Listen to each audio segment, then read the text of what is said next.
Hello, boys and girls. Today we're going to read a story about a little puppy and a little boy. The title of the story is Whistle for Willie. And the author, the person who wrote the book, is Ezra, Jock, or Jack, depending on where you live. Ezra Jack Keats. He also wrote The Snowy Day. You may be familiar with that story. When you listen to this story, I want you to figure out who Willie is, and I want you to listen for what kind of problems was the little boy having. It wasn't a big problem, but it was something he wanted to do and he couldn't do well. And then I want you to listen for what happened at the end of the story. How did the story end? And the name of this book is, again, Whistle for Willie. And guess what? It's dedicated to someone named Ann. It's to Ann. That happens to be my first name. Here we go. Oh, how Peter wished he could whistle. He saw a boy playing with his dog. Whenever the boy whistled, the dog ran straight to him. Peter tried and tried to whistle, but he couldn't. So instead, he began to turn himself around. Around and around he whirled, faster and faster. When he stopped, everything turned down and up and up and down and around and around.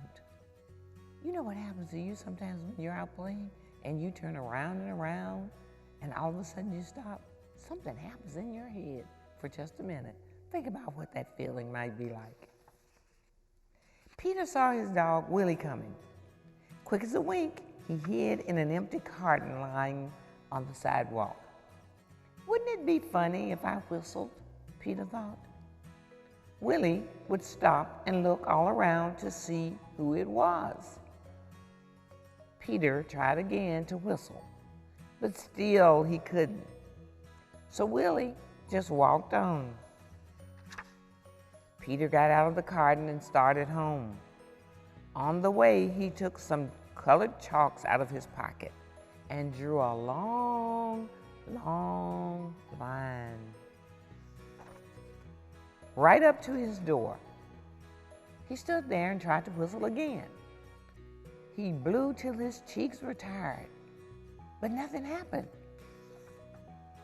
He went into his house and put on his father's old hat to make himself feel more grown up.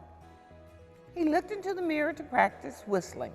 Still, no whistle. When his mother saw what he was doing, Peter pretended that he was his father. He said, "I've come home early today, dear. Is Peter here?" His mother answered, "Why, no, he's outside with Willie." "Well, I'll go out and look for them," said Peter. First, he walked along a crack in the sidewalk. Then he tried to run away from his shadow. He jumped off his shadow. But when he landed, they were together again. He came to the corner where the carton was. And who should he see but Willie? Peter scrambled under the carton. He blew and blew and blew. Suddenly, out came a real whistle. Willie stopped and looked around to see who it was. "It's me," Peter shouted, and stood up. Willie raced straight to him. Peter ran home to show his father and mother what he could do. They loved Peter's whistling. So did Willie. Peter's mother asked him and Willie to go on an errand to the grocery store. He whistled all the way there, and he whistled all the way home. Wow.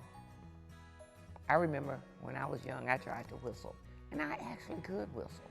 And my granddaddy would always say, girls don't whistle. And so I couldn't whistle around my granddaddy. But this is a great story. If you like to whistle, you like to sing, or you like to whistle a little tune, that's a great thing to do. And maybe you can whistle a little bit and entertain your parents. Thank you so much for listening, boys and girls. This is one of my favorite stories also.